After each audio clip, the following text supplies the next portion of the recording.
sizlerge hücremizdeki gençlik amanları vardığınızda hepinizde dileklerinizi vereceksinizler. Anam bizim mektepten daha şurayı babalıkta gelip bizim okucularda kızıktırı var şartlıca. Gelecekte bir müzikatlar çarp degen işe işletildirirsen sizlerge çoğun rahmat. Şu mektepte oylu, şu gazetelerde arzan dersemesinden köprü açılattılar, iş çabalarınız için. Rahmat sizlere. Mektepte koşullarlar.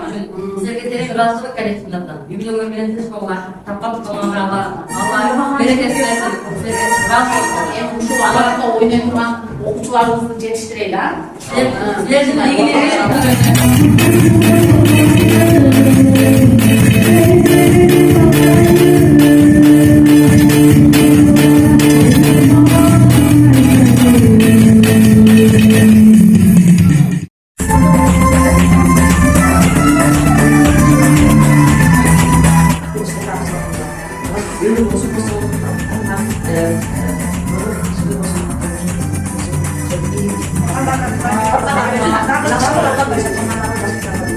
Thank you.